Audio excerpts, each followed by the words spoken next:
नमस्ते, जय श्री कृष्णा। आज हम छठा अध्याय अध्ययन करेंगे और छठा अध्याय है आत्म संयम योग। श्रेष्ठ आत्माओं की उस शक्ति का नाम तेज है कि जिसके प्रभाव से विश्व में लिप्त प्रवृत्ति वाले मनुष्य भी पापाचार से रुककर उनके कहने के अनुसार श्रेष्ठ कर्मों को करने में लग जाते हैं। छठे अध्याय में बताया है कर्म योग का विषय और योगारूढ़ मनुष्यों के लक्षण, आत्म उद्धार के लिए प्रेरणा और भगवत प्राप्त मनुष्यों के लक्षण, विस्तार से ध्यान योग का विषय और मन के निग्रह का विषय, योग भ्रष्ट मनुष्यों की गति का विषय और ध्यान योग की महिमा। अथ षष्ठो अध्याय है। श्री भगवान उवाच है,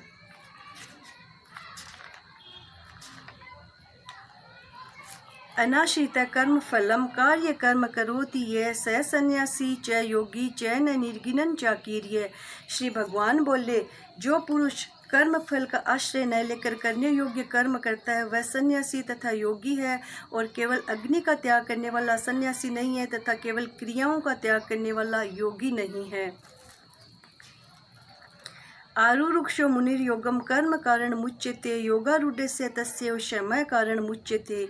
योग में आरूढ़ होने की इच्छा वाले मननशील मनुष्यों के लिए योग की प्राप्ति में निष्काम भाव से कर्म करना ही हेतु कहा गया है, और योगारूढ़ हो जाने पर उस योगारूढ़ मनुष्य का जो सर्व संकल्पों का अभाव है वही कारण कल्याण में हेतु कहा जाता है। उद्धेरे दात्मना आत्मानं नात्मनाम वसादयेत आत्मेव आत्मनो बंधुरात्मेव रिपुरात्मनः। अपने द्वारा अपना संसार समुद्र से उद्धार करे, अपने को अधोगति में न डाले, क्योंकि ये मनुष्य आप ही तो अपना मित्र है और आप ही अपना शत्रु है। योगी युजित सततमात्मानं रहस्य स्थिति एकांकी यत चित्तात्मा निराशीर परिग्रह। मन और इंद्रियों सहित शरीर को वश में रखने वाला आशा रहित और संग्रह रहित योगी अकेला ही एकांत स्थान में स्थित होकर आत्मा को निरंतर परमात्मा में लगावे।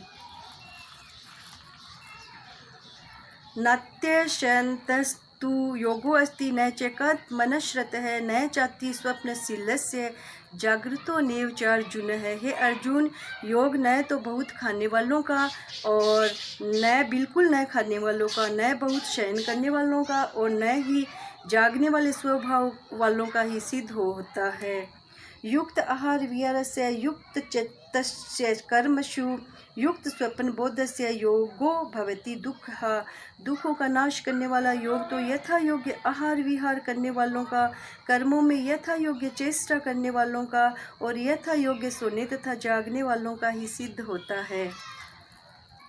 सुख मात्य नित्यकम यत बुद्धि ग्रह मतीन्द्रियम वेति यत च न चेवाय स्थित चलति तत्वतः। इंद्रियों से अतीत केवल शुद्ध हुई सूक्ष्म बुद्धि द्वारा ग्रहण करने योग्य जो अत्यंत आनंद है, उसको जिस अवस्था में अनुभव करता है और जिस अवस्था में स्थित होकर योगी परमात्मा में स्वरूप से विचलित होता ही नहीं है।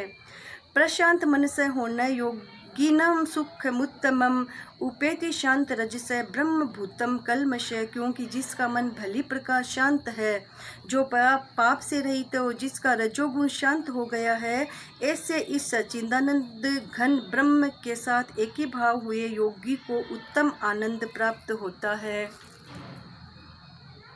अर्जुन वाच्य है, यो अयम योगस्त्वां प्रोक्त साम्येन मधुसूदन तस्याहम न पश्यामि चंचलत्वात् स्थिति स्थिराम। अर्जुन बोले, हे मधुसूदन, जो यह योग आपने स्वभाव से कहा है, मन के चंचल होने से मैं इसकी नित्य स्थिति को नहीं देखता हूँ। चंचलम ही मनः कृष्ण प्रमाथि बल वृद्ध दृढ़म तस्याहम निग्रम मन्ये वायुरिव सुदुष्करम। क्योंकि हे कृष्ण, यह मन बड़ा चंचल प्रमथन स्वभाव वाला, बड़ा दृढ़ और बलवान है, इसलिए उसका वश में करना मैं वायु को रोकने की भांति अत्यंत दुष्कर मानता हूँ। श्री भगवान उवाच, असंशयम महाभावो मनो दुर्निग्रहम चलम अभ्यासेन तु कौन्तेयम वैराग्येन च गृह्यते।